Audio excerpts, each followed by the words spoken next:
కర్ణాటక తెలంగాణ సరిహద్దులో కృష్ణానది వంతెనపై మరమ్మతుల కారణంగా 167వ జాతీయ రహదారిపై రాకపోకలు నిలిచిపోయాయి.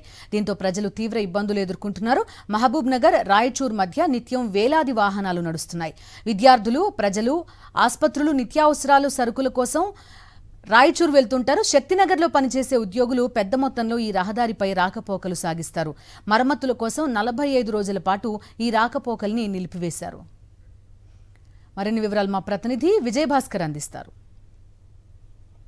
కర్ణాటక తెలంగాణ సరిహద్దులో కృష్ణానదిపై ఉండేటువంటి యొక్క వంతెన మరమ్మత్తు పనుల కారణంగా అధికారులు దీనిపైన రాకపోకలు నిలిపివేసినటువంటి పరిస్థితి ఉంది. ఈ నేపథ్యంలో ఇటు ప్రయాణికులు కానీ తర్వాత వాహన చోదకులు తీవ్రమైనటువంటి ఇబ్బందులు ఎదుర్కొనేటువంటి పరిస్థితి ఉంది. 167వ జాతీయ రహదారిగా పిలువబడేటువంటి యొక్క రహదారి మధ్యన నిత్యం అనేక మంది జనాలు తర్వాత వాహనాలు ప్రయాణం చేస్తుంటాయి. అయితే ఇప్పటికే ఈ యొక్క రహదారికి 3 సార్లు మరమ్మతులు నిర్వహించడం జరిగింది. గత ఏడాది క్రితం కూడా ఈ యొక్క మరమ్మతు నిర్వహించినప్పటికీ కూడా దీనిపైన రకరకాల గోతులు పడడం తర్వాత సీకులు తేలినటువంటి యొక్క నేపథ్యంలో అధికారులు మరొకసారి దీనికి మరమ్మతులు చేయడానికి నిర్ణయించడం జరిగింది. ఈ క్రమంలో ఈ యొక్క 45 రోజుల పాటు దీనిపైన యొక్క మరమ్మతులు చేయడానికి నిర్ణయించిన నేపథ్యంలో దీనిపైన వాహనాల యొక్క రాకపోకలన్నీ కూడా నిలిపివేయడం జరిగింది. 3 ఏళ్లకు పైగా నత్తనడకన పనులు సాగుతున్న నేపథ్యంలో ఈ యొక్క పాత బ్రిడ్జికి అధికారులు ఇక్కడ మరమ్మతులు చేయడానికి నిర్ణయించడం జరిగింది. ఈ క్రమంలోనే 45 రోజుల పాటు మాత్రం ఎలాంటి వాహనాలు రాకుండా నిలిపివేసినటువంటి క్రమంలో మరొక వైపు ఈ యొక్క రాయచూరుకి వెళ్లేందుకు ఇటు మామూలు నుంచి వచ్చే వాహనాలు 44వ జాతీయ రహదారి నుంచి ఇటు రాయచూరు వెళ్లేందుకు కానీ అటు రాయచూరు నుంచి మరోవైపు హైదరాబాద్ వెళ్లేందుకు కోసము అటు గద్వాల నుంచి జాతీయ రహదారి నుంచి వెళ్లేందుకు కోసం చర్యలు చేపట్టడం జరిగింది. ఇక రైలు అవకాశము కృష్ణా వరకు ఉన్న కృష్ణా వరకు ఇతర ప్రాంతాల నుంచి రావడానికి ఒకే ఒక డెమో సర్వీస్ ఉండేటువంటి ఇబ్బంది ఎదుర్కొని ఇక్కడ కొంతమంది ఉన్నారు. ఈ యొక్క రహదారిని బంద్ చేయడం వల్ల ఏ ఇబ్బంది ఉన్నారో వాళ్ళని అడిగి తెలుసుకునే ప్రయత్నం చెప్పండి. ఈ యొక్క రహదారి బంద్ చేయడం మీకు ఏ ఇబ్బంది జరుగుతుంది?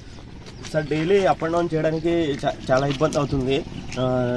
మేము ఇక్కడ కంపెనీలో pharma industries companies and other companies ఉన్నాయి. నాతో పాటు చాలామంది ఉన్నారు. వాళ్ళకి డైలీ అప్ అండ్ డౌన్ చేయడానికి చాలా కష్టం అవుతుంది. 45 డేస్ అనే వరకు శాలరీస్ హోల్డ్ అయిపోతున్నాయి. దానివల్ల మా ఈఎంఐస్ అవన్నీ ఉంటాయి, అవన్నీ హోల్డ్ అయిపోతాయి. మాతో పాటు డైలీ అప్ అండ్ డౌన్ చేసే ప్రెగ్నెన్సీ వాళ్ళు కానీ హాస్పిటల్స్ స్టూడెంట్స్ చాలామంది ఉన్నారు. వాళ్ళందరూ ఇక్కడ నుంచి డైలీ అప్ అండ్ డౌన్ చేసేవాళ్ళు. కనీసం కింద రోడ్ ఉంది సార్, తార్ రోడ్ మంచిగా ఉంది. ఆ కింద బైక్లకి వదిలినా కానీ వాళ్ళ అనుకూలం తీరిపోతుంది సార్. బైక్ కాడిక నడిస్తే జాబ్ చేసేటోడు ఇక్కడ శక్తినగర్ ఇక్కడ కేపీసీలో కూడా చేస్తారు. ఏమైనా సృష్టి ఏమైనా జ్వరం గిరం వస్తే కూడా రైచూరుకే పోతారు, హాస్పిటల్కే పోతారు. దాన్ని తప్ప ఎక్కడ పోతలేరు. రైచూరు మైమనాడు పోతలే, మక్తలు పోతలే, ఎక్కడ పోతలేరు. రేపు ఉండింది ఇక్కడే. బైకులు కానీ చిన్న వాహనాలైనా పోయేందుకు కోసం అవకాశం కల్పించాలని చెప్తుండేటువంటి వీళ్ళు ఇక నత్తనలకన సాగుతుండేటువంటి నూతన బ్రిడ్జి పనులు కూడా వెంటనే పూర్తి చేసి తమను ఆదుకొని సజావుగా తమ యొక్క ప్రయాణం సాగించేలా చర్యలు చేపట్టాలని మాత్రం వీళ్ళు అందరూ కోరేటువంటి పరిస్థితి. కెమెరామెన్ అనంతో విజయభాస్కర్, సాక్షి న్యూస్, కృష్ణానది బ్రిడ్జి నుంచి.